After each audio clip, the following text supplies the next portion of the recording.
로마서 11장 13절 우리 다 같이 읽으십시다. 내가 이방인인 너희에게 말하노라. 내가 이방인의 사도인 만큼 내 직분을 영광스럽게 여기노라. 여러분, 하나님은 우리 모든 사람에게 두 가지 부르심이 있다고 말하십니다. 첫째 부르심은 하나님의 자녀가 되기 위해서 부르신 것입니다. 하나님이 부르셔도 대답 안 하는 사람이 있어요, 여러분. 이스라엘 백성처럼 전 이스라엘 민족을 다 하나님께서 선민으로 삼아서 불러셨으나 그 중에 많은 사람들이 대답하지 않고 반정하고 돌아섰습니다. 그럼 버림받죠. 하나님이 불러도 대답하지 아니하면 버림받죠. 우리도 그래요. 주 예수를 믿어라. 너와 내 집이 구원을 얻으라 했는데 우리가 주 예수를 믿으면 우리 집은 하나님께서 다 택해서 부르시고 있는 것입니다. 그런데 대답 안 하면 어떻게 합니까? 여러분 남편이 예수 믿고 여러분이 믿어. 온 가족을 하나님이 직계 가족을 불러셨는데 말씀대로 너와 내 가족이 구원을 얻으라. 부르셨는데 장남이 대답을 안 하고 막내가 대답을 안 하고 하나님 불러놓으셨는데 대답 안 하고 거역하면 자격상실로 버림받죠. 그렇기 때문에 하나님이 불러놓은 식구들을 구원하기 위해서 기도를 해야 된다는 겁니다. 하나님 불러놓으셨으니까 우리가 열심히 기도해서 그들 마음이 녹아져서 하나님 부르심에 합당하게 들어오야 돼요. 하나님 원래 안 부르신 사람은 아무리 기도해도 소용이 없어요. 안 부른 사람은 그건 온갖 노력을 다해도 소용이 없어요. 불러놓은 사람이 회개하고 돌아와야죠. 그래서 우리가 전도하는 것은 불러놓은 사람을 회개시켜서 하나님을 믿도록 하는 이런 역사를 베푸는 것입니다. 그렇기 때문에 우리는 첫째 부름을 받은 사람이고 부름을 받은 사람은 둘째로 또 직분의 부름을 받은 사람인 것입니다. 하나님의 백성으로 부름받고 난 다음 두 번째는 하나님이 사명을 주어서 우리를 또 부르신 것입니다. 여러분,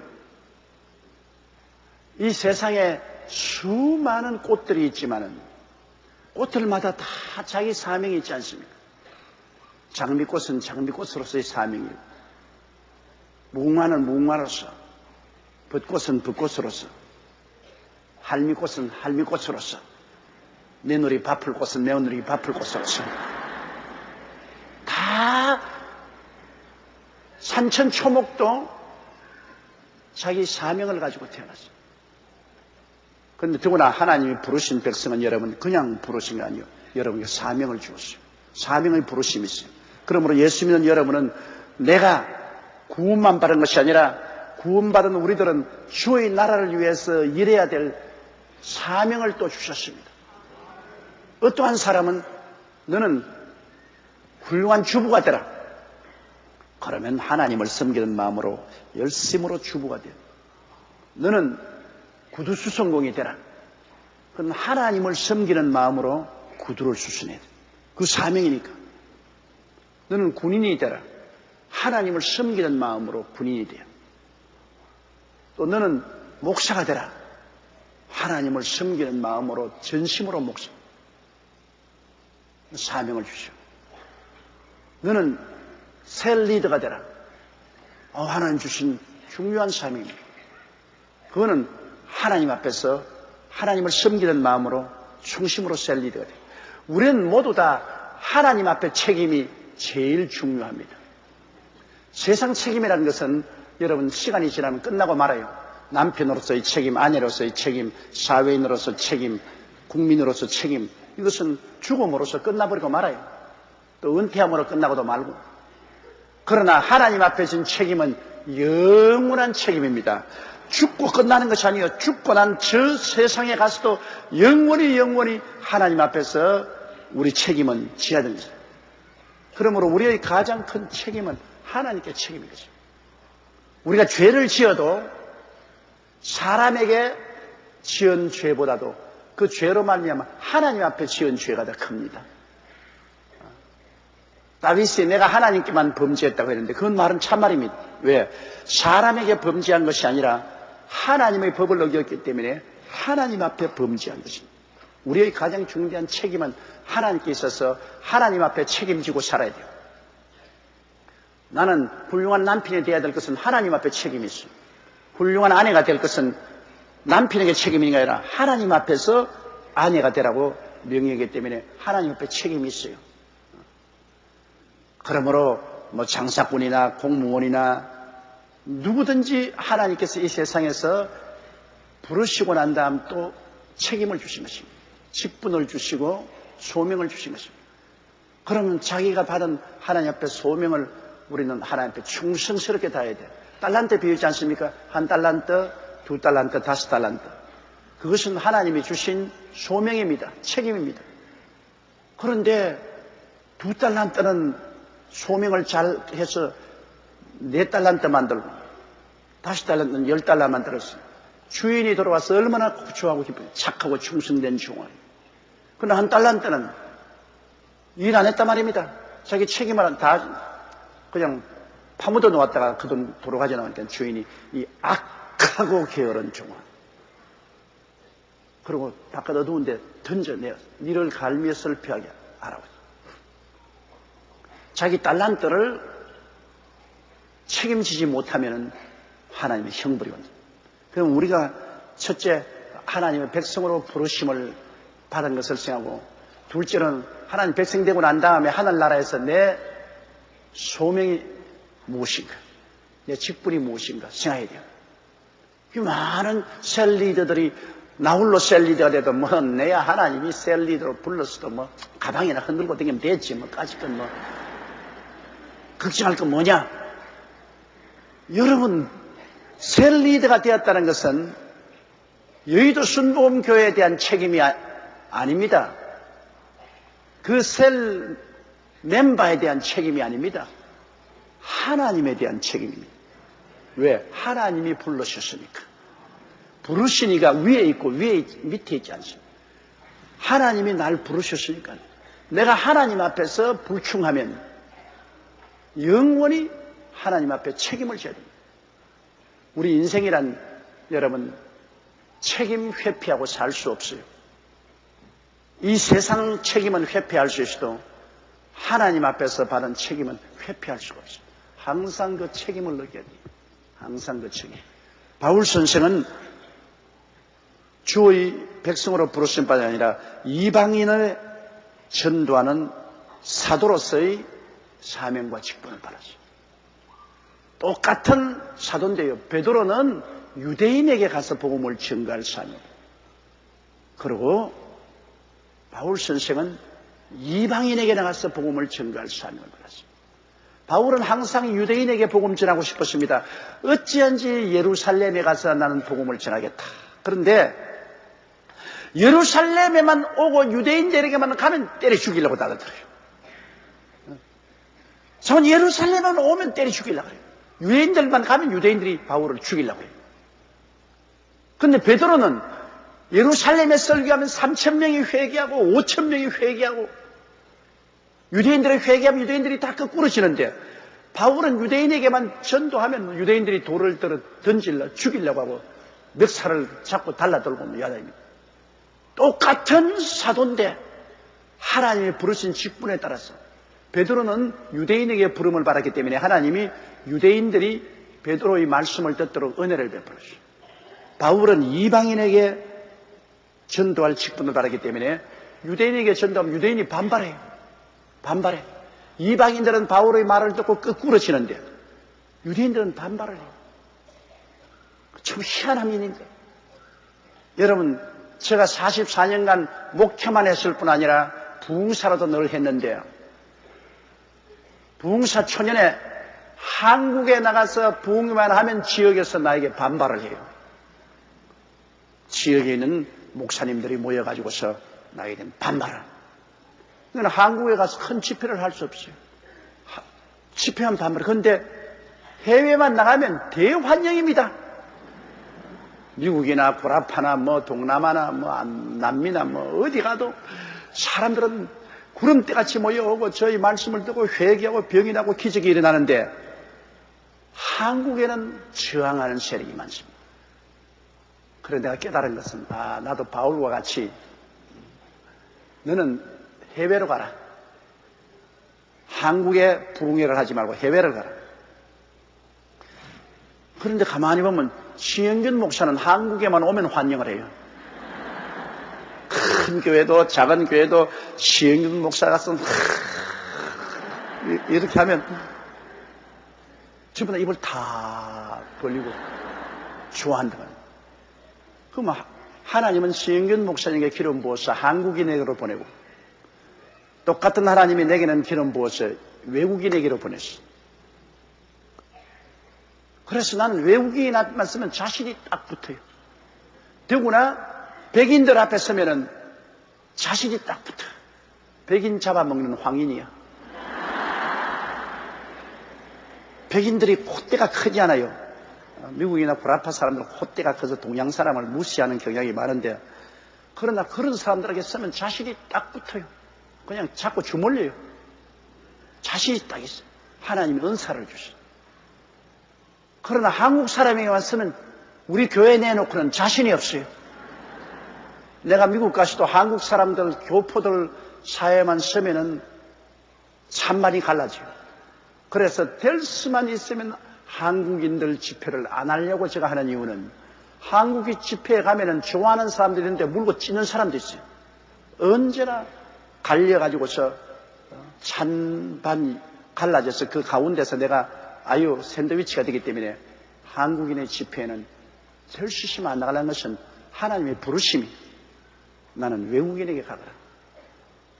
우리 여의도 순복음교회 목회하고 그 다음 나머지 시간은 외국인에게 가거라. 하나님의 부르심이 다 있습니다.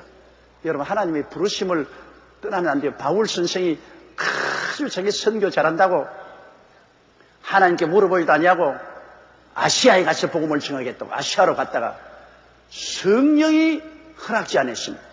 복음 증가하는데 얼마나 좋습니까? 근데 복음 증거를 바울은 아시아로 가는데 하나님이 못 가게 하십니다. 성령이 못 가게. 그래, 그러면 비두니아로 가야 돼. 비두니아로. 예수의 영이 허락지 않았습니다.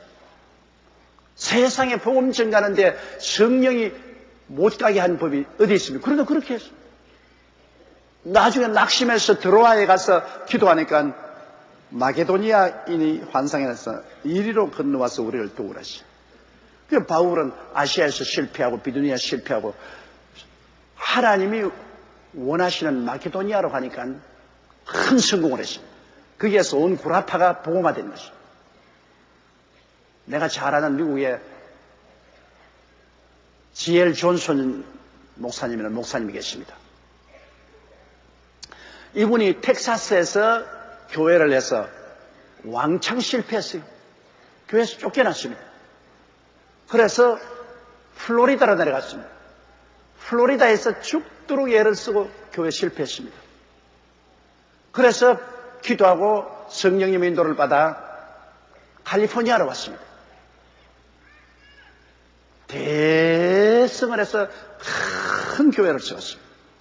오늘 큰 교회 목회하고 있습니다. 목회한다고 지 마음대로 가서 천막 치거나 집 빌려가지고 설교한다고 목회가 되는 건 아닙니다. 대개 주의 종들이 개척교회 나가라면 도시로 오면 전부 서울이나 도시에 있으려고 하고 농촌에 안 가려고 합니다. 근데 하나님의 성령께서 너는 농촌에 가라 하면 성령이 원하는데 농촌에 가면 대성을 할 수 있는데 자꾸 성령이 원치 않은 도시에서 목회하겠다고 하니까 성령과 실험하는 거라. 마귀와 실험해도 시원찮을 것인데 성령과 실험을 하니 이건 실패하고 말죠. 우리는 모섬이기 때문에 주인이 시키는 곳에 가서 일을 해야지. 주인이 안 시키는 데 가서 모섬이 자꾸 일하겠다면 주인에게 쫓겨나고 말죠. 바울 선생은 똑같은 하나님의 사도라도 하나님이 너는 이방으로 가거라. 이방인에게 복음을 전가하라. 그래서 그가 이방인에게 갔을 때 하나님이 대성을 하겠습니다. 그래서 바울 선생은 여기 말하기를 내가 하나님께서 이방인의 사도로 직분을 주어서 보냈으므로 내 직분을 영광스럽게 여긴다. 물론이죠. 어떤 직분인지 하나님이 주신 직분은 영광스러운 직분인 것입니다. 하나님이 여러분을 구두 닦기로 만들어도 그건 영광스러운 직분입니다. 하나님이 주신 직분입니다. 여기 늘 우리 꽃꽂이 하시는데 이 꽃이 얼마나 아름답습니까? 이거 하나님이 주신 직분이거든. 너는 교회 가서 꽃꽂이를 하라. 이 꽃을 꼽으면 하나님을 위해서 꽃을 꼽는 것입니다. 이거 우리 보라고 꽂은 건 아니에요. 하나님 보시라고 꽂은 꽃이요. 하나님이 주신 직분이기 때문에 얼마나 영광스러운 직분입니까? 우리 남녀 선교회 여러분들께서 저렇게 다리가 퉁퉁 붙들어 서서 수고하는데요. 그러나 그 직분 누가 주셨습니까? 하나님이 주신 직분이에요. 그러므로 다리가 퉁퉁 붙들어 일하는 것은 우리 위해서 일하는 게 아닙니다. 하나님 위해서 일하는 것입니다. 상을 우리에게서 받는 것이 아니라 하나님께 받고 상을 우리에게 칭찬을 우리에게 받는 게 아니라 하나님께 칭찬받습니다. 하나님이 주신 직분이기 때문에 영광스러운 직분입니다. 절대로 슬픈 직분이 아닙니다. 영광스러운 직분입니다. 하나님이 부르신 것은 그 무엇이든지 영광스러운 것입니다. 아버지가 부르신 것이 중요하지 않은 것이 어디 있습니까? 꼭 필요하기 때문에 불렀거든. 그러므로 자꾸 큰일, 사람들에게 드러나는 일만 하려고 하지 마시고. 그건 사람에게 영광받아서 소용이 없어요. 아주 안 보이는 조그마한 일도 하나님이 내게 주신 직분을 내가 충성스럽게 다하면 하나님이 착하고 충성된 종아, 그렇게 말합니다. 이 오케스트라에 여러분 나팔 불고 바이올린 막 타고 막 콘트라베이스 막 타고 이러면 사람들 보기에 얼마나 영광스럽게 하는 거야. 이야, 굉장하다. 그러나 여러분 이런 삼각형 쇠 들고 이렇게 딱 정말 보면 불쌍하기 짝이 없어. 그러나 내내 연주할 때 내서 있다가 마지막에 하면 땡! 그거 맙니다. 그게 무슨 음악입니까?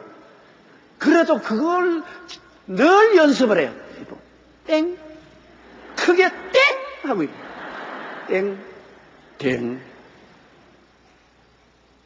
그래도 한 음악이 연주되는데 그것이 완성되기 위해서는 그 삼각형, 그 땡 하는 게 하나 필요하다고. 사람들은 웃기지만은 음악에는 작곡가가 작곡할 때 그 땡 하도록 만들어 놨어. 그러니까 그 직분을 충성스럽게 다함으로 그 음악을 살리는 것이니까 지휘자에게는 그 사람이 굉장히 필요하지 않습니까? 그거 안 가집니다, 여러분.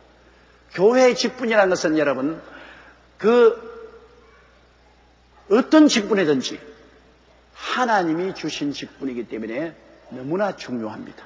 너무나 영광스럽습니다. 교회 소재를 해도 하나님이 나를 소재부로 불렀습니다. 얼마나 영광스럽습니까?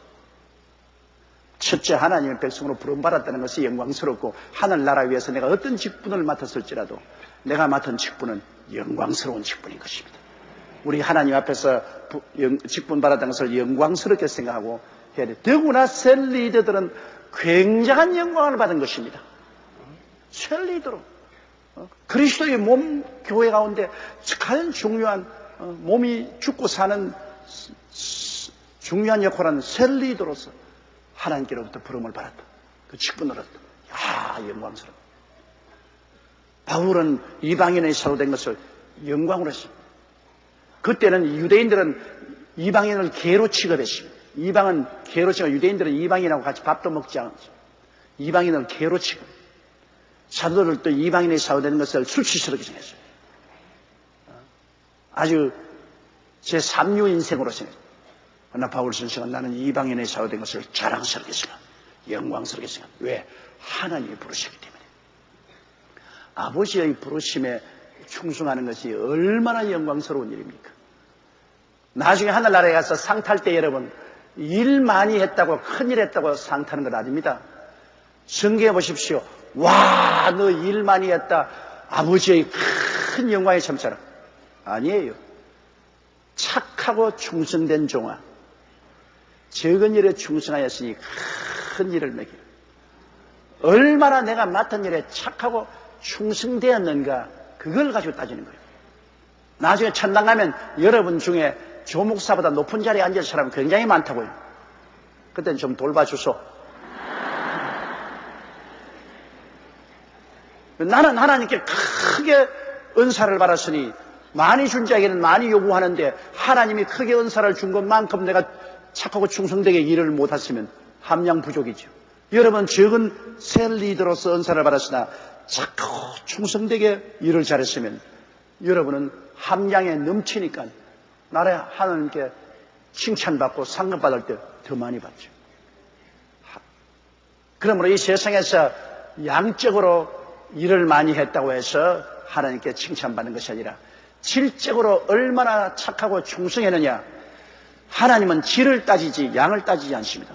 양이야 뭐 하나님이 은사를 주시면 얼마나 하는 것입니다. 뭐 조용기 목사가 오늘날 70만 성도의 목사 된 것 내 힘으로 됐나요? 내 힘으로 안 됐어요. 성도 중에도 가장 무능하고 무능력한 사람을 택해가지고서 하나님이 이 일을 하라고 능력을 주셨기 때문에 하나님 능력을 입어서 한 거지 내가 한 건 아니거든요. 절대로 제가 한 건 아닙니다. 나는 목회자로서 자격 미달입니다. 함량 미달이에요. 인간적으로 생각해 볼 때 나는 교육도 함량 미달이고 기도 생활에도 함량 미달이고 금식 기도에도 함량 미달이고 나는 사흘만 금식하면 정신이 하나도 없어요. 도저히 사흘 이상 금식을 하면서 뭐 일을 못해요. 그런데 우리 시윤균 목사 같은 사람은 40일 금식하면서 내내 설교합니다. 40일 금식하면서. 난 사흘만 금식하면 뭐 이렇게 되는 거예요. 그러니 나는 함량 미달이요. 기도도 함량 미달이고 금식도 함량 미달이고 교육도 함량 미달이고 그런데 왜 하나님께서 큰 목회를 하게 하십니까? 그건 하나님이 왜 그랬는지 결정을 그렇게 하셨으니 내가 알 수는 없죠. 모습은 똑같은 모습인데 날 오늘 큰 밭에 가서 일하라. 그러면서 큰 밭에 가서 일할 시간에 더 큰 부르도차나 그게 필요한데 하나님이 대해주시니까. 하나님의 절대 주권적 의지에 의해서 하나님이 시키시니까 한 것이지 큰일 했다고 해서 어깨에 힘줄 거 하나도 없어요. 얼마나 착하고 충성되게 일했는가 그게 문제입니다. 적은 밭에 일해도 착하고 충성되게 일하면 아버지가 좋아하고 박수치지 않아요. 그렇기 때문에 우리의 모든 삶은 하나님이 1차로 백성으로 부르시고 2차로 하나님의 직임을 주어서 부르실 때 얼마나 착하고 충성되고 일했는가가 여러분 결과에서 하나님의 칭찬을 받게 되는 것입니다. 며칠 후 주님이 강림하실 것인데 그날에는 여러분 우리가 다 하나님 앞에 일한 대로 변화를 받을 것입니다. 그때는 여러분 우리가 일한 게 감추울 수 없어요. 해의 영광이 다르고 달의 영광이 다르고 별의 영광이 다르고 별과 별의 영광이 다르고 우리 일한 대로 영광이 다르게 나타난대요. 패션쇼 할 때 아주 멋있는 옷을 입고 패션에 나오는 사람도 있고 거지 같은 옷을 입고 나오는 사람도 있잖아요. 하늘에 올라가면 뭐 그렇게 되는데 뭐 하나님께서 우리에게 특별히 잘 봐주고 못 봐준 거 없어요. 우리가 일한 만큼 하나님께서는 그 영광을 우리에게 부여해 주시는 거죠. 그때 여러분 아주 해와 같이 빛나면서 나타나면 얼마나 좋겠어. 해와 같이 빛나. 그런데 그냥 개똥벌레 같이 반짝하다가 없어지는 개똥벌레 신자. 그건 정말로 불쌍해요. 해같이 비치는 앞에 눈부셔 설지도 못해요. 살아있을 때 우리가 일을 해야 돼요. 왜? 하나님의 모든 상급은 우리 육체로 살아있을 때 일한 것으로 결정이 나지 죽고 난 다음에는 no way.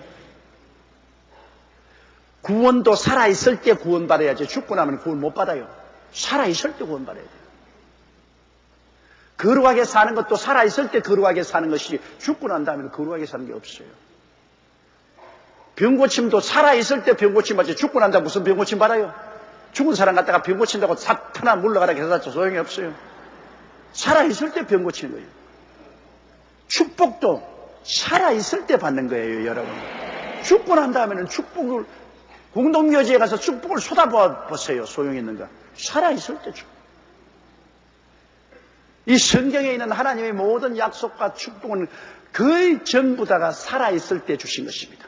왜? 이 세상을 떠나고 난 다음에는 천당에 올라가면 그런 약속 필요 없어요. 왜? 그곳에서는 죄도 없이 영원히 의롭고, 그곳에서는 성령이 넘쳐나고, 그곳에서는 죽지 않은 영원한 부활의 몸이 있고, 그곳에서는 주님의 풍부함이 말로 다 할 수 없고, 그곳에서는 죽음이 없는 영원한 부활의 영광으로 사는데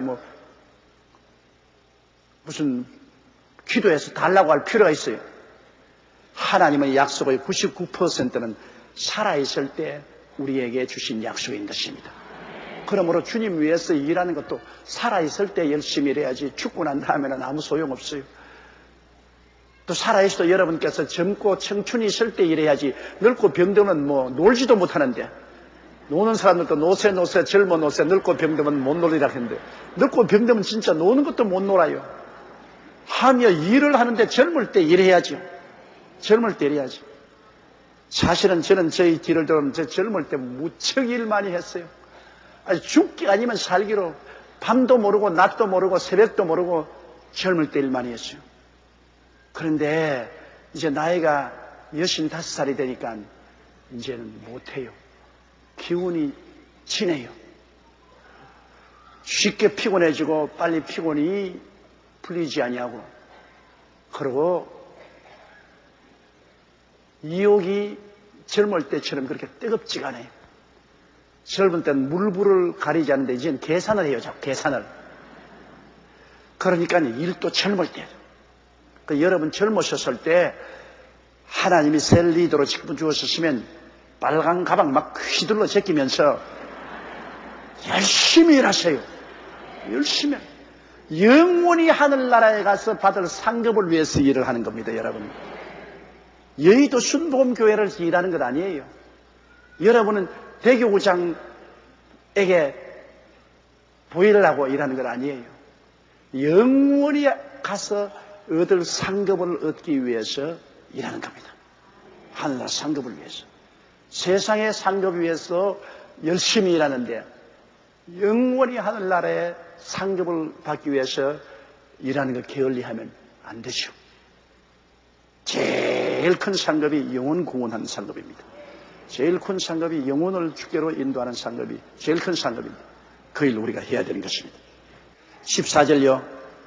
이는 곧 내 본육을 아무쪼록 시기케 하여 저희 중에서 얼마를 구원하려 함이라. 바울 선생이 민족을 사랑하는 마음이 열렬합니다. 비록 이방인에 가서 복음을 증거해도 바울은 늘 자기 동족이 구원받기를 원했습니다. 그 동족은 왜냐? 이미 하나님이 선택한 사람입니다. 아브라함을, 이삭, 야곱의 후손은 하나님이 이미 선민으로 택한 것입니다. 선민으로 택한 것이 하나님을 거역하고 나갔으니까 멸망당하죠. 언제나 회개하고 들어오면 이미 하나님이 선택한 사람이기 때문에 하나님이 오케이 받아주셔요. 이미 선민이니까. 이스라엘은 타락해도 선민입니다. 타락하면 버림받죠. 선민으로서 버림받는 것입니다. 하나님께서 택함을 받았지만은 하나님께 불순종함으로 버림받죠. 그러나 언제라도 순종하고 들어오면 그것은 택함 받은 사람이기 때문에 오케이 받아주신 것입니다. 우리 예수 믿는 사람 가죠. 여러분 믿은 사람은 이미 하나님이 선택한 사람이에요. 부르심을 받고 선택한 사람. 타락 안 하나요? 타락합니다. 믿는 사람이 세상에 많이 타락해요. 타락한 그대로 내버려 놓으면 버림받죠. 그러나 그 사람은 언제나 회개하면 하나님이 받아주시는 것은 이미 하나님이 선택한 사람이기 때문인 것입니다. 하나님이 선택한 사람은 아무리 회개해도 소용없어요. 그러나 이미 하나님이 선택한 사람은 타락을 해서 나갔을지라도 다시 회개하고 돌아오면 그대로 받아주시는 것입니다. 그것이 하나님이 부르심과 안 부르심의 차별인 것입니다. 안 부른 사람은 아무리 뛰고 꿀려도 소용없어요. 부름과 택안 받은 사람은 믿다가 잘못해서 타락해서 나갔을지라도 회개하면 그대로 받아줘요. 회개 안 하면 버림받죠. 하나님이 우리를 버리지는 않죠. 우리가 하나님을 버리면 하나님은 우리를 버리시죠. 우리가 하나님의 부르심과 택하심을 입었을지라도 우리가 하나님을 버리면 하나님도 우리를 버리시는 것입니다. 이것을 생각해야 됩니다. 하나님께서 우리를 한번 택하시면 영원히 구원받는 줄로 생각하면 안 되죠. 내가 어떤 성도를 만났는데 예수 믿는 사람처럼 행동하지 않아요. 완전히 안 믿는 사람처럼 행동해요. 아주 생활이 무질서하게 짝이 없어요. 그래서 당신 예수를 믿는 사람이 어떻게 이렇게 하냐. 아니 나는 선택받았기 때문에 저건 어떻게 살아도 나는 천당 간다고. 하나님이 나를 선택했기 때문에 하나님이 영원한 주권으로 나를 선택했기 때문에 나는 선택받은 사람이에요. 그러므로 하나님의 선택을 무시할 사람 누가 있어요? 그럼 난 선택받았기 때문에 그 다음 내가 술 먹고 방탕하고 어떻게 살아도 난 천당은 가는 것 나는 당상입니다. 내가 그래서 당신 그 신학 틀린 신학이야.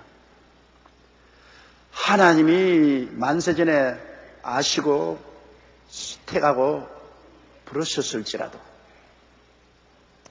당신이 하나님의 뜻대로 살지 않고 육체를 따라 살면 하나님에게 버림을 당하는, 당신이 하나님을 버렸기 때문에 하나님께 버림 당하는 것입니다. 당신이 선택을 받았기 때문에 열심으로 하나님을 순종하면 반드시 구원받죠. 선택 안 받는 사람은 아예 구원도 못 받으니까요. 당신은 선택받았다는 그 특권이 있지만은 그 특권을 남용해 가지고서 하나님을 등지고 세상으로 향하면 버림받죠. 그런 아주 잘못된 신학을 가지고 있지 마라 그랬습니다. 사실입니다. 선택받은 만큼의 우리 특권을 가지고 있습니다. 그러나 이 특권을 가지고 우리 하나님을 열심히 섬겨야지 하나님을 배반해버리면 버림받죠. 이스라엘 백성은 너무나 잘 알죠. 하나님 선민입니다. 아브라함과 이삭과 야곱의 자손으로 하나님이 특별히 택한 사람이에요. 그러나 그 중에 이스라엘 백성이 하나님을 저버리고 우상을 섬기니까 하나님이 버려버리지 않습니다. 하나님 버려버렸어요. 그러므로 우리가 구원받았으면 우리 구원을 완성하기 위해서 열심히 믿어야 돼요. 열심히 믿고 순종해야 돼요. 여기에서 우리가 세상을 타협하면 안 되는 것입니다. 그렇기 때문에 이 바울 선생은 자기 홀육인 이스라엘 백성은 이미 하나님께 선택받은 백성이기 때문에 타락했을지라도 회개하면 언제나 하나님이 받아줄 수 있으므로 그럼 저 사람들을 어떻게 하겠냐. 이 하나님의 복음을 이방인에게 내가 열심히 전도해서 이방 사람들이 막 구원을 받고 하나님께 축복을 받는 걸 보고 유대민들 마음에 셈이 나도록 와 우리가 믿는 야훼 하나님인데 이방인들이 야훼 하나님을 믿고 복을 받으니까 이럴 수가 있느냐. 우리도 그러면 야훼 하나님께로 돌아가서 복 받아야 되겠다.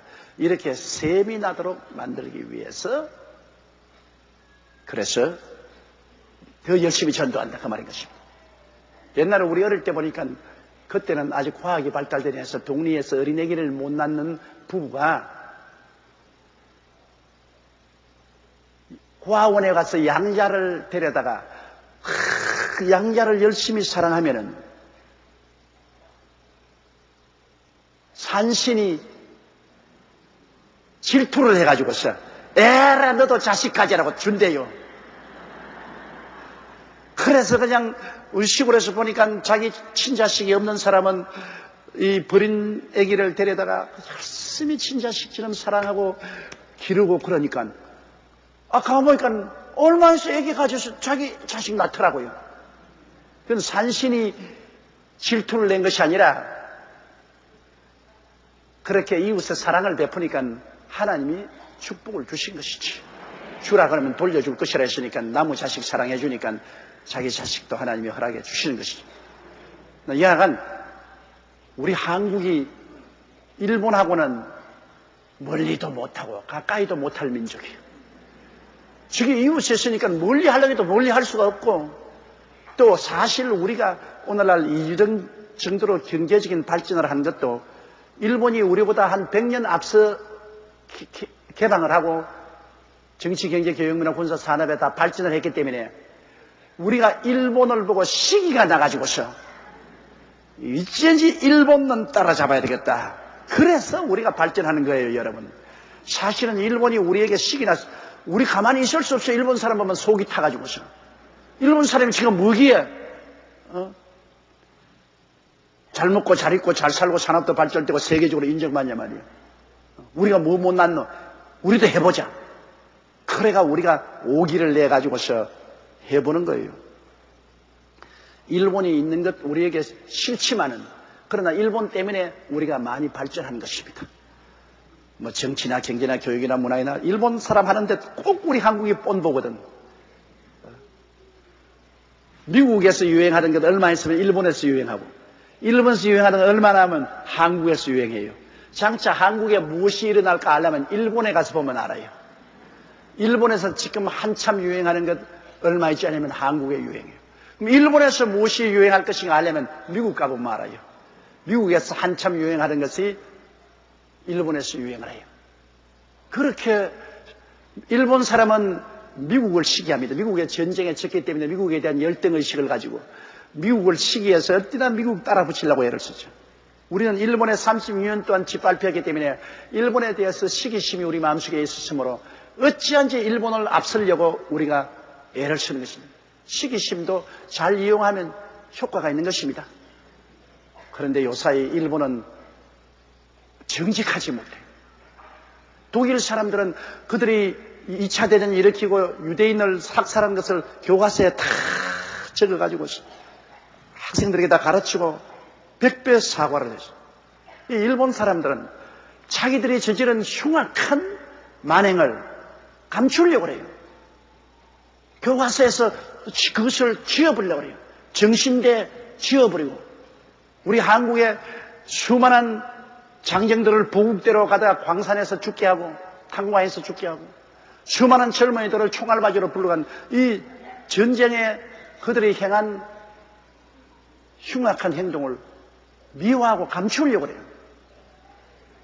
그렇기 때문에 일본이 아시아에서 절대로 지도자가 되지 도덕성이 없어요. 그들이 실제로 중국이나 한국이나 아시아에서 행한 죄를 100배 회개하고 보상할 걸 보상하고, 그리고 책에 기록하면 아시아에서 지도자가 되죠. 존경받죠. 야, 참으로 훌륭하다. 우리 한국 사람들 존경하고 아시아에 존경하고 아시아 리더가 될 것인데, 이렇게 옹졸하게 자기들이 저지른 죄를 전부 다 감추고 보상도 안 하고, 그리고 역사 교과서까지 왜곡해서 옛날에 했던 일을 안 했다고 하고, 이러니까 존경이 아니라 아예 천덕꾸러기입니다. 저렇게 천하고 왜소하고 쪽발이가 있느냐.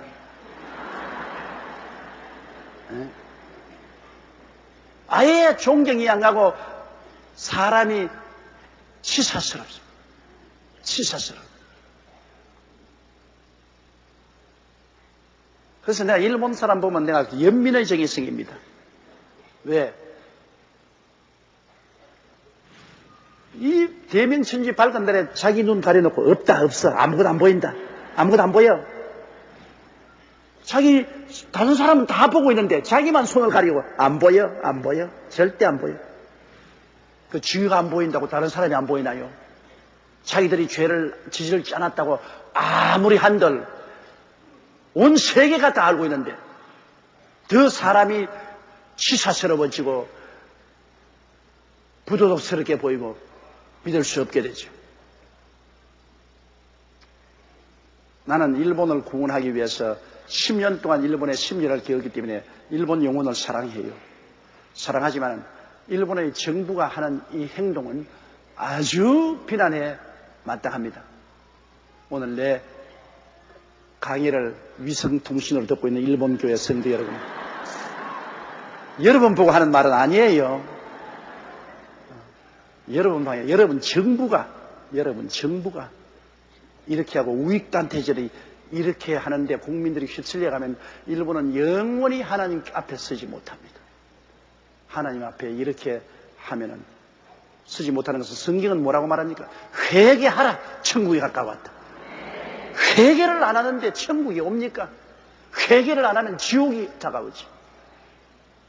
일본 민족이 해야 될 것은 입술로만 회개하는 거 아닙니다.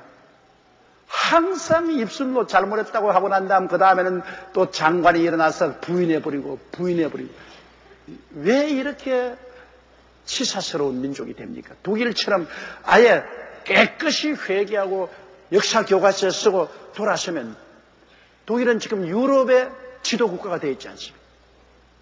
그렇게 해야 돼요. 그러므로 바울 선생은 열심히 이방인에게 전도해서 이방인들이 구원받는 것 보고 이미 선민이었으나 하나님 떠난 사람, 식이 나서 한 사람이라도 더 죽게 들어오게 하려고 열심히 이방에 전도해요. 바울 선생은 굉장히 애국자죠. 여러분, 진실로 예수 믿는 사람들이 애국자인 겁니다. 예수 믿는 사람 애국자인 게 우리가 독립 3일 김인현 독립만세 부를 때도 33인 중에 3분의 2가 우리 크리스천들 아니었습니까? 예수 믿는 사람은 여러분 신앙에는 국경이 없지만은 우리 개인에게는 국경이 있습니다. 이렇기 때문에 우리 예수 믿는 사람은 하나님을 사랑하고 우리 조국과 민족을 사랑하는 애국자인 것입니다. 하나님이 우리를 대한민국에 준 것은 대한민국을 전도하고 대한민국을 사랑하라고 대한민국에 주신 것입니다. 우리 나라를 사랑해야 돼요. 오늘 세계는 글로벌라이제이션이라 해서 국제화, 세계화 시대에 살고 있습니다. 경제적으로는 이제 WTO 체제하에서 온 세계가 한마당에 경쟁합니다. 이제는 우리 국가라고 해서 우리가 보호무역을 하든지 가격을 우리 한국에서 담합하지 못해요. WTO사에서 국제기구에서 우리를 보고 있어요. 온 세계가 열린 마당입니다. 이렇기 때문에 경제적으로는 국경이 없어요. 지금 우리는 일본하고 경쟁하고 공평하게 중국하고 합니다. 공평하게 경쟁하지 못하고 일본보다 우리가 더 덤핑을 하면 당장 제소해서 국제적인 제재를 받습니다. 그렇기 때문에 똑같이 공정하게 일본하고 중국하고 아세아, 미국과 구라파, 소련 할 것 없이 한마당에서 우리는 경쟁해야 돼요. 이 오늘날 국경이 없는 글로벌라이제이션 세계화 시대에는 최고가 되지 않으면 못 살아나요. 1등만 살아나지 2등, 3등도 경제적인 종이 되는 겁니다. 1등이 돼야 돼요. 그렇기 때문에 이 경제적으로 온 세계가 무시무시하게 경쟁하는 것은 1등이 되려고 하는 겁니다. 1등이 안 되면 소용없어요. 교회도 그래요. 옛날에는 미국 교회가 뭘 하는지, 구라파 교회가 뭐 하는지 몰라요. 지금은 우리 여행도 자유롭게 하고 지구도 초원으로 변락됐지만은 방송이나 인터넷을 통해서 우리는 안방에 앉아가 온 세계 교회가 어떻게 가는지 다 알고 있어요. 외국에 나가보세요. 우리 여의도 순복음 교회가 어떻게 가는지 소소당간으로 다 알고 있습니다. 우리보다 더 잘 알고 있어요. 교회도 온 세계에 두고 우리가 경쟁을 합니다. 경쟁을 해요. 국제화 시대. 우리도 경쟁에 이기려고 셀 시스템을 하는 겁니다. 지금 세계적인 경쟁에 이기려고. 이러므로 경제적인 면에 있어서는 세계는 국경이 없었습니다. 그러나 정치적으로는 국경이 있어요. 북한과 우리 대한민국 사이에 국경이, 일본과 우리 사이에 국경이 있어요. 정치적으로는 우리가 국경이 있고 국가가 있고 민족이지. 그러나 경제적인 문제에 있어서는 또 신앙적인 문제에 있어서는 국경이 없이 전 세계적으로 경쟁하는 것입니다. 이렇기 때문에 우리가 전 세계적으로 경쟁해서 이기기 위해서는 우리나라가 정치적으로 안정이 되고 그리고 민족이 단합해야 돼요. 늘 그냥 정치인들이 싸우고 물고 찢고 그리고 늘 노사 분쟁이 한국만 지금 격렬하는 것은 천하에 없습니다. 어디 가도 한국만 지금 노사 분쟁이 심한 것은 없어요. 이렇게 되면 거기에 싸운다고 시간 다 소모하고 언제 세계와 경쟁합니까? 별도리 없이 삼류국가로 전락해버리고 말죠. 그것을 우리 국민들이 절실히 깨달아야 됩니다. 이제는 정치적인 식민지는 있을 수 없지만은 경제적인 종속국, 경제적인 식민지는 얼마나 되는 것입니다. 1등 국민에게 가서 거기에 종살이 합니다. 경제적으로. 정치적으로는 식민지 안 되죠. 그건 이제 없습니다. 그건 다 지나갔어요. 그러나 경제적인 식민지, 경제적인 종살이는 지는 사람은 이기는 사람에게 집에 가서 종살이 하는 겁니다. 종살이 하는 겁니다. 우리 민족 전체가 외국 민족의 종살이만 하면 어떻게 하겠습니까? 임금도 싸게 받고 좋은 물건 만들어서 여기에 날 바치. 그 사람들은 그 물건 가지고서 잘 쓰고 좋은 집 짓고 좋은 차 타고 해외여행 다니고 우리는 그 밑에서 열심히 돈이나 벌어먹어서 겨우 입에 풀칠이나 하고 경제적 종살이 합니다. 박봉에 시달리고. 별 도리 없어요. 국제화 시대에 1등 안 하면 못 살아나는 거예요. 그러니까 우리가 예수님을 잘 믿고 하나님께 축복을 받아서 민족이 단합되어 나가면 1등 하게 되죠. 못할 게 뭐가 있어요? 1등 할 수 있어요. 우리 교회는 1등 했지 않습니까? 우린 교회로서 지금 1등을 하고 있으니까 온 세계가 우리 교회 따라잡으려고 눈에 불을 켜고 있어요. 내가 이번에 워싱턴 DC에 들어갔는데 거기에 지도적인 목사님들 한 100여 명을 만나는데 거기에는 목사들은 다 미국에서 내노라하는 손꼽는 목사님입니다. 그 목사님 중에 한 사람이 내게 말하기를 우리는 여의도 순복음 때문에 편안하게 잠을 잘 수가 없다. 어찌하든지 여의도 순복음교에 따라잡고 그보다 앞서 나가는데 왜? 우리 앞에 당신이 뛰고 있으니까 우리가 당신이 없으면 편안하겠는데 당신이 한 사람이 우리 앞에 뛰고 있기 때문에 우리가 마음이 괴로워 견딜 수가 없다.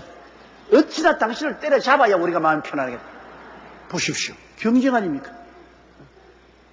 우리가 교회 성장이라는 것이 그저 5,000명, 10,000명이면 된다 이랬으면 괜찮은데 뭐 10만, 20만, 뭐 50만, 70만 이렇게 하니까 이 교회 성장의 한 교회 스탠다드를 높여놨어. 그러니까 제일 처음에 사람들이 이것만 뛰어넘으면 됐는데 더 뛰어넘고 이제 이것까지 뛰어넘어야 되니까 그러니까 괴롭지.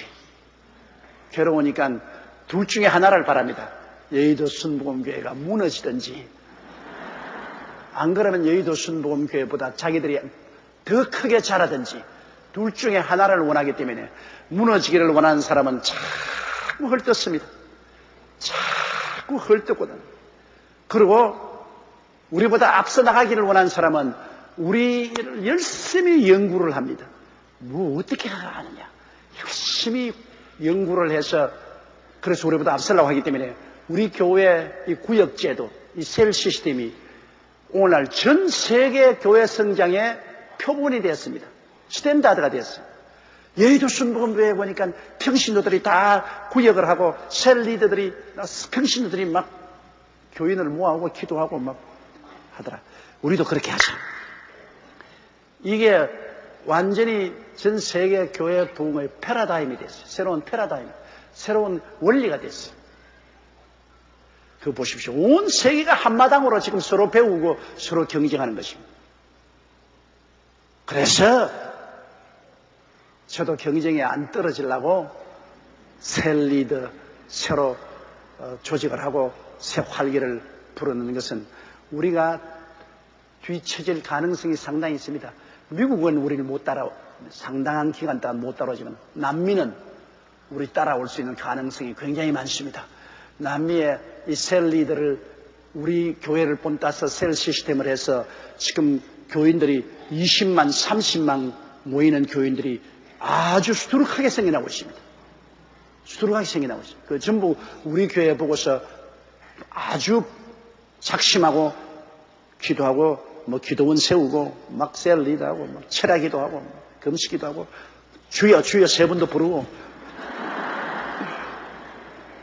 20만 30만 되는 교회들이 절비하게 일어나고 있습니다. 깜짝할 사이에 우리보다 뛰어넘을 것입니다. 그러므로 방심은 절대로 금물입니다. 방심하면 안 돼요. 우리가 수많은 교회 시기나게 했습니다.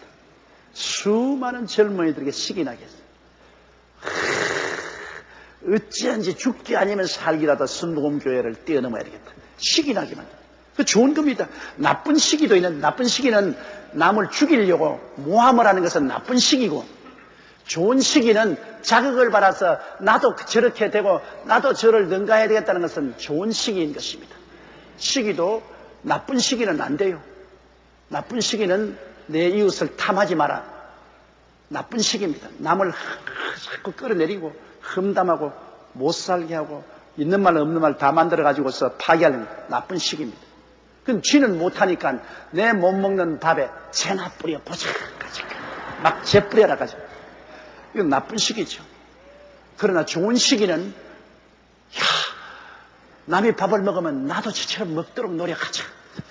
남이 잘 되면 어찌든지 잘 되는 것을 배워가지고서 나도 자기들과 같이 그 이상을 되자. 이건 좋은 시기인 것입니다.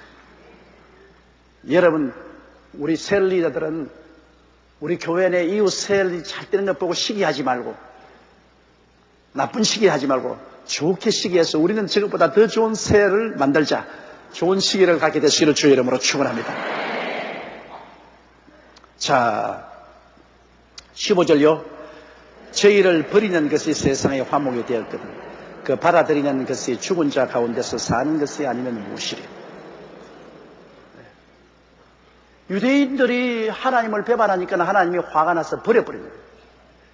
버려서 에라 너희들 버리고 난 다음에 나는 이방인들을 내가 선택해야 되겠다. 이거는 유대인이 버림을 당함으로 이방인들이 하나님의 사랑을 받게 된다. 그렇기 때문에 유대인이 버림을 당하는 것이 사실은 안 됐지만은 그러나 하나님께서는 유대인이 하나님을 배반함으로 하나님께서 찾지도 않고 부르지도 않는 이방인에게 하나님 나타나셔서 이방인을 구원한 것입니다. 하나님의 복음인 그리스도의 복음을 배반한 유대인들은 하나님 버리시고 그 열매 맺는 다른 민족은 하나님이 택해 주십니다. 그런데 하물며 유대인들이 회개하고 돌아오면은 그러면 하나님의 은혜가 더 얼마나 넘치지 않겠는가. 원래 하나님의 계획은 유대인들을 통해서 복음이 온 천하에 전파되도록 제사장의 국가를 세우는 것이 목적이었는데 유대인이 하나님을 버리고 그리스도를 배반함으로 할 수 없이 하나님께서 그 대신 이방인들을 구원했는데 유대인들이 다시 회개하고 돌아와서 하나님이 오리지널한 계획 그대로 예수를 받아들이고 구원을 받으면 하나님이 그들을 통해서 온 이방인에게 더 영광스러운 복음을 전파할 수 있게 되는 것입니다. 그렇기 때문에 유대인이 돌아오는 것은 죽은 자 가운데서 부활하는 역사인데 죽었으나 다시 부활하는 그를 통해서 이방인들도 더 크게 하나님의 구원의 은총이 넘쳐날 것이라고 바울 선생은 여기에 말을 하고 있습니다. 저희를 버리는 것이 세상의 화목이 되었거든. 그 받아들이는 것, 다시 그들이 회개하고 돌아오는 것은 죽은 자 가운데서 사는 것이 아니면 무엇이. 그들도 죽은 자 가운데 살고 그들이 살아남으로 우리들에게도 더 큰 은혜가 넘치도록 하나님이 하실 것이라는 것입니다. 16절요. 제사는 처음 익은 곡식 가루가 거룩한즉 떡덩이도 그러하고 뿌리가 거룩한즉 가지도 그러하니라. 이건 의미가 굉장히 깊습니다. 여러분, 유대민족들이 가나안 땅에 들어와서 제일 처음 곡식을 심었을 때 첫 곡식을 대표적으로 찧어다가 떡을 만들어서 하나님께 거제로 드렸습니다. 그러면 그 전체 추수한 곡식의 첫 열매를 하나님께 드림으로 전체 곡식을 열매로 드린 것 같습니다. 대표성입니다. 대표성. 그러므로 하나님께서는 이스라엘 백성이 아브라함과 이삭과 야곱 첫 열매 아닙니까? 하나님이 선택한 아브라함과 이삭과 야곱을 하나님이 받아들였으면 그 혈통에서 나온 모든 이스라엘 백성도 다 하나님이 선택했다는 것입니다. 하나님이 거룩하게 선택했다. 주 예수를 믿어라. 여러분, 이 근본적인 말은 누구 보냐면 바울과 실라를 감옥에 가져온 그 간수를 보고 말해요. 한 남자가 그 가정의 제사장이거든요. 근본적인 엄밀히 따지면 주 예수를 믿어라. 그래야 너와 내 집이 구원을 되는 것은 그 간수가 예수를 믿으면 그 처자가 다 구원을 받게 됩니다. 대표성입니다. 한 가정의 대표는 아무리 뭐라 해도 남자입니다. 요새 호적 제도를 폐지하라고 여성단체에서 고함을 신다면 여성이 호주가 되는 것도 좋아요. 뭐 그건 나쁠 것 없어요. 그러나 하나님이 여자의 머리는 남자고 남자의 머리는 그리스도고 그리스도의 머리는 하나님이라고 말했어요. 그러므로 가정의 대표성은 남자입니다. 그러므로 가정의 남자가 구원을 받으면 그 구원은 온 가정에 다 미치는 것입니다. 엄밀히 따지면 여자가 구원받는다고 해서 온 가족이 다 구원받는 것은 아닙니다. 그건 가정의 대표성이 아니기 때문에 아브라함과 이삭과 야곱이 대표성으로 구원을 받았기 때문에 그 자손인 유대민족 전체가 다 하나님의 선민으로서 나오고 있습니다. 이렇기 때문에 떡덩이, 여기 말하면 처음 익은 곡식 가루가 거룩한 적 떡덩이도 그러하고 뿌리가 거룩한 적 가지도 그래요. 뿌리가 거룩하니까 그 뿌리에서 나온 가지들도 다 거룩하다. 아브라함과 이삭과 야곱이 뿌리인데 거기에서 나온 이스라엘 12지파와 이스라엘 모든 민족도 다 함께 거룩하다. 대표성을 말하는 것입니다. 하나님은 옛 아담이 타락하니까 아담 안에서 태어난 사람은 다 타락했어. 그러나 한 사람 예수 그리스도 마지막 아담이 십자가에 못 박혀 죽었다가 부활하심으로 말미암아 그 대표성이기 때문에 누구든 예수 그리스도만 믿으면 다 구원받아. 아담 안에서 다 죽고 예수 안에서 다 사는 겁니다. 아담 안에서는 뭐 안 믿어도 다 타락하고 죽었지만 예수님은 오셔서 우리 위해서 십자가에 죽었다 부활하시기 때문에 예수 그리스도를 믿기만 하면 다 산다. 대표성입니다. 이 대표성을 우리가 알아야 됩니다. 아담 안에서는 다 죽어요. 뭐 지가 아무리 거룩하고 의롭고 올바르게 산다 해도 벌써 아담 안에서 태어난 사람은 다 죽어요. 아담이 죽었으니까, 뿌리가 죽었으니까 가지가 다 죽었어. 첫 떡덩이가 썩었으니까 뭐 전체가 다 썩었어. 아담 안에서 다 죽었으나 예수 그리스도 한 분으로 말미암아 그리스도 안에서는 다 살아난다. 그렇기 때문에 하나님이 축복도 그래요. 여러분 수입의 11조를 하나님께 드리잖아요. 그건 전체 수입에 대한 대표성입니다. 하나님의 축복을 인정하는 대표성입니다. 11조를 하나님께 드리면 10분지 9가 다 하나님 앞에서 축복받은 물질이 되어버리고 마는 것입니다. 11조를 드리면 10분지 9가 다 하나님 축복받은 재산이 되어버리기 때문에 하나님의 축복받은 재산은 어디 가도 복이 돼요. 그러나 하나님의 11조를 도둑질해버리면 온 나라가 저주를 받았는데 11조를 땜으로 그 11조가 저주를 받으니까 그 다음 모든 자기의 10분지 9의 재산도 저주를 받아가지고 그것이 축복이 되지 못합니다. 그렇기 때문에 11조 문제 같은 것은 참으로 심각한 문제입니다.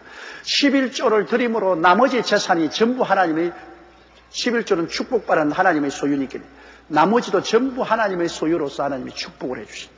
11조를 도둑질하면 11조가 도적한 저주받은 것이 되기 때문에 온 10분지 9도 다 저주를 받습니다. 이 대표성 문제가 굉장히 중요합니다. 자, 17절요.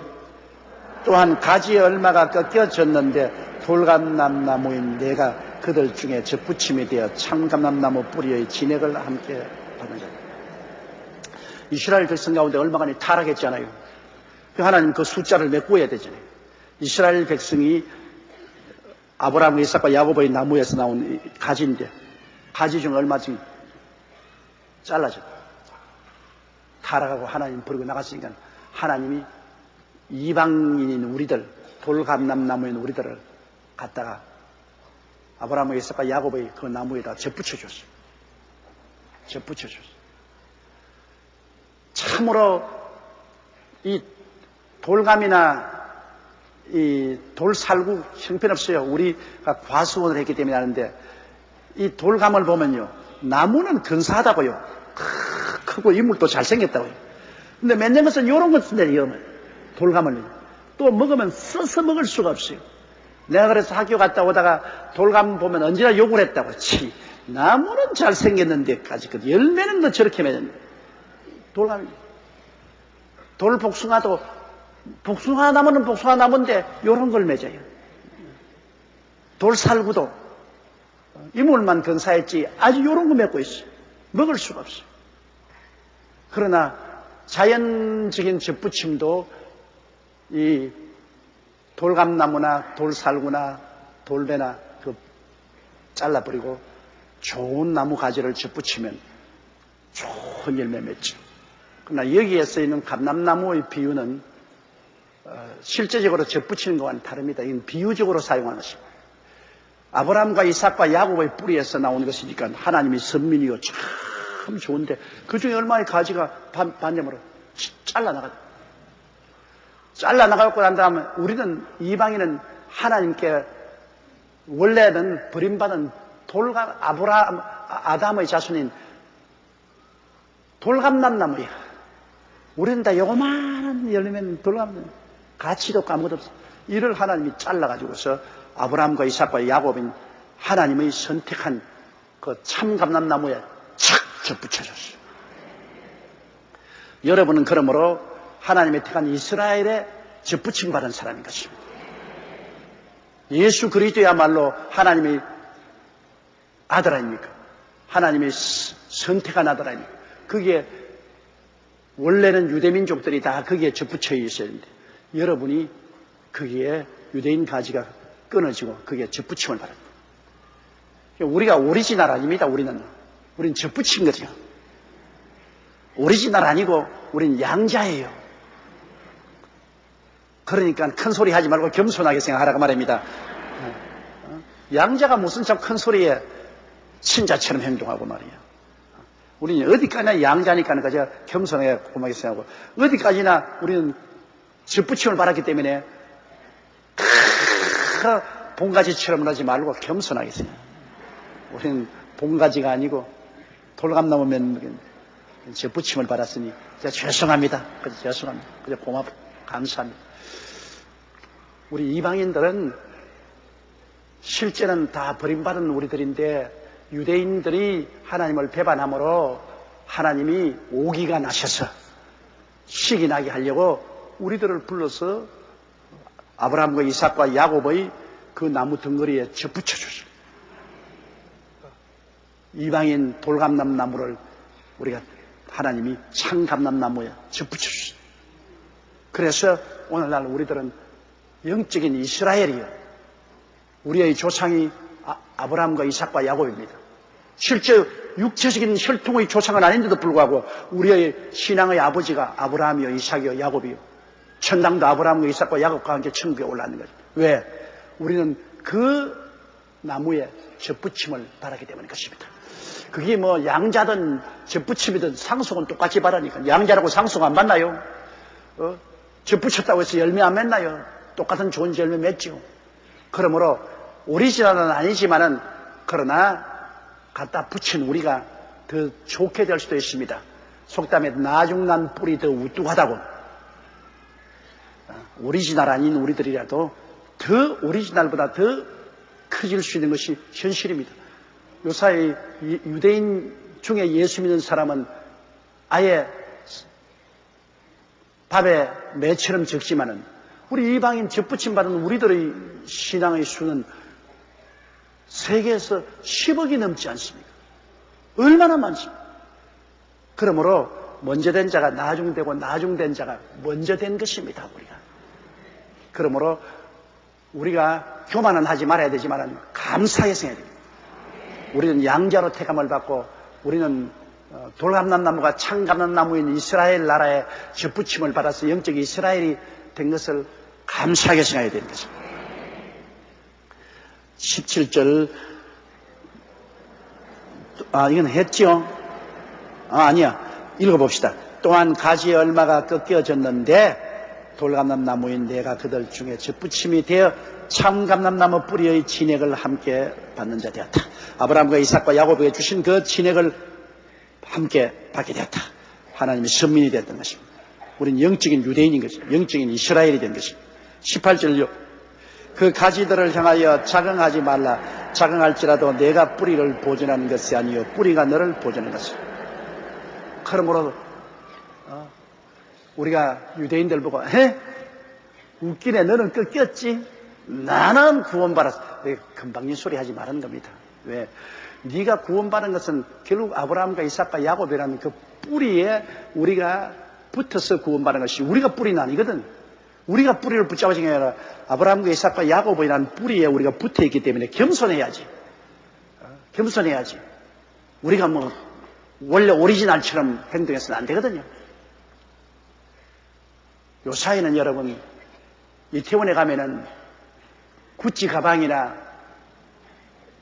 그렇지 않으면 여러 가지 고라파의 특산물 제품이 우리 가짜가 진짜보다 더 낫다 그래요. 가짜가 진짜보다. 지금 텔레비에 나오는데 보니까 아예 그냥 가짜를 만드는 것을 공장을 급설해서 보니까 원단이나 그 원단을 가지고서 만든 물품이나 진짜보다 더 나아요. 텔레비에서 그러죠. 원단도 진짜보다 더 낫고 만드는 것도 낫다. 가짜가 요사이 얼마나 발전이 됐든지 진짜 보고 웃어요. 웃기네. 네가 다 구찌냐.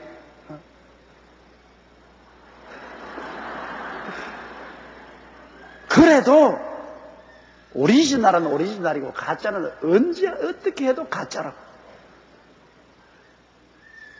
유대인은 어떻게 되었든 불신앙했던 버림받았던 아브라함과 이삭과 야곱에서 나왔다가 버림을 받았기 때문에 어떻게든 유대인들은 오리지널입니다. 그들이 예수 믿어 구원받은 사람은 오리지널입니다. 우리가 아무리 큰 소리 해도 가짜는 아니지만은 우리는 양자여 접붙임을 받은 사람들입니다. 우리가 뿌리가 아닙니다. 우리는 아브라함과 이삭과 야곱 유대인의 뿌리에서 우리가 은혜를 받았기 때문에 큰 소리 하면 안 돼요. 우리는 유대인들 위해서 기도하고 이스라엘 위해서 기도하고 우리 하나님께 감사하고 우리 머리를 들고서 우리가 최고야 그렇게 말하지 말아야 돼요. 최고는 유대인들이 최고요. 그들이 원래 하나님의 오리지널이에요. 우리는 접붙임을 받았으니 겸손하라 그 말인 것입니다. 우리가 하늘에 가서 영광은 똑같이 누리죠. 그것도 우리가 우리 힘으로 누린 거 아니에요. 아브라함과 이삭과 야곱 유대인 조상들의 덕분에 우리 누린 거예요. 그들에게서 예수님이 태어나셨으니까. 그러므로 아브라함과 이삭과 야곱과 그 혈통에서 나온 예수 그리스도 덕분에 구원받았기 때문에 우리들은 유대인에게 고맙게 생각해야 돼요. 이스라엘에게 감사하게 생각해야 돼요. 우리는 오리지널이 아니라 더 접붙여서 이렇게 되었으니 얼마나 고마워요. 이스라엘의 평안을 위해서 늘 기도하면 하나님께 축복을 받습니다. 이스라엘은 하나님을 배반했지만 그러나 선민은 선민입니다. 하나님의 부르심과 선택에는 후회함이 없습니다. 그들은 지금 하나님을 버렸지만은 그러나 언제고 회개하고 돌아오면 다 구원됩니다. 왜? 선택받은 사람이기 때문에. 언제 다 돌아오느냐? 7년 환란이 끝나고 난다. 7년 환란 시작에 예수 믿는 사람 다 공중에 올라가잖아요. 하늘에서 혼인잔치하고 7년 환란 끝나고 난 다음에 이 세상의 적그리스도와 그를 따른 백성들이 다 심판받아 불과 여왕으로 타는 못에 던짐을 받고 그러고 난 다음에 내려왔을 때 그때 살아남은 유대인들 베트라성에 숨어 있다가 7년 환란을 거치고 살아남은 유대인들은 순식간에 그들이 회개를 합니다. 예수 그리스도가 나타남으로 그 못 잡은 손 옆구리에 창자국을 보고 통곡을 하고 울면서 전체가 회개하니까 온 나라가 다 구원받습니다. 그건 원래 오리지널 선택받은 사람이 배반했기 때문에 회개하고 돌아오는데 일시에 온 나라가 다 구원받는 역사가 일어난 것입니다. 그건 7년 환란 후에 큰 환란을 통해서 많은 유대인들이 죽임을 당하고 남은 사람들이 페트라성에 숨어 있다가 한때 두때 반때가 지나고 난 다음에 7년 환란 끝나고 공중에서 부활한 성도들이 그리스도와 함께 재림했을 때 세상에 남아있는 유대인들이 다 몰수히 구원받고 7년 동안 그들이 하나님이 큰 야곱에게 축복한 7년 왕국이 이루어지고 그들이 7년 왕국의 주인이 되는 것입니다. 자, 조금만 더 하십시다. 18절요. 그 가지들을 향하여 자긍하지 말라. 자긍할지라도 이건 또 했지. 19절요. 그러면 내 말이 가지들이 꺾이운 것은 나로 접붙임을 받게 하려 하리니 맞았죠. 가지들이 유대인의 가지들이 꺾인 것은 그 대신에 우리 이방인인 우리가 접붙임을 받게 하려고 하나님이 그렇게 하지 않았냐. 맞았어. 20절 읽읍시다. 옳도다. 저희는 믿지 아니함으로 꺾이우고 너희는 믿음으로 섰느니라. 높은 마음을 품지 말고 도리어 두려워하라. 자고는 꺾인 이유가 안 믿어서 꺾였거든. 우리가 그 대신 접붙임 받은 것은 우리가 믿었기 때문에 접붙임을 받았거든. 안 믿어서 꺾이고 믿어서 우리는 들어갔으니 금방지게 교만 떨지 말고 언제나 겸손한 마음을 가지라. 우리도 믿지 아니하면 언제나 꺾인다, 그 말인 것입니다. 오리지널도 믿고 순종할 때 끊겼는데 접붙여 들어온 우리들이야 믿고 순종하지 않으면 꺾여버리죠. 그렇기 때문에 우리가 믿음과 순종에 열심을 다해야 되는 것은 예수 믿고 접붙임을 받았으면 꺾이지 말아야지. 꺾이면 정말 불행하잖아요. 그렇기 때문에 오리지널인 유대민족들도 믿지 않고 순종하지 않냐므로 꺾여서 버림을 받았는데, 그 자리에 우리가 대신 접붙임을 받아 들어왔다고 우리가 큰 소리하고 나는 접붙임 받았으니 어떻게 망나니로 살아도 영원히 괜찮다, 그렇지 않아요. 망나니로 살고 하나님을 등 돌리면 우리는 더 쉽게 꺾여요. 오리지널도 꺾어버리는데 뭐 비오리지널인 우리들이야 얼마나 쉽게 꺾이겠어요. 그러므로 우리는 금방진 마음 품지 말고 높은 데 마음을 품지 말고 겸허하게 믿음과 순종을 계속해야 되는 것입니다. 믿고 순종하면 구원을 얻습니다. 하나님이 부르신 우리들은 믿고 순종하면 구원받아요. 안 부른 사람들은 믿고 순종 못해요. 왜? 하나님이 그리스도를 계시해 주지 않는데 어떻게 믿고 순종해요? 일단 하나님이 부르신 사람은 믿고 순종하면 구원받는데, 부르심을 받고 난 다음에도 불신앙 불순종하면 빠이빠이입니다. 이러므로 우리가 떨림으로 구원을 얻어야 되는 것입니다. 부르심을 받고 택하심을 받은 것을 영광스럽게 생각하고 너무나 감사하게 생각해야 돼요. 왜? 부르시고 택함을 안 받았으면 아예 구원받을 자격이 없습니다. 자격을 얻었으니 이 자격에 충실하게 우리가 믿고 순종하는 신앙생활을 해야 되는 것입니다. 자격 상실을 하지 않는 여러분 되시기를 주의 이름으로 축원합니다.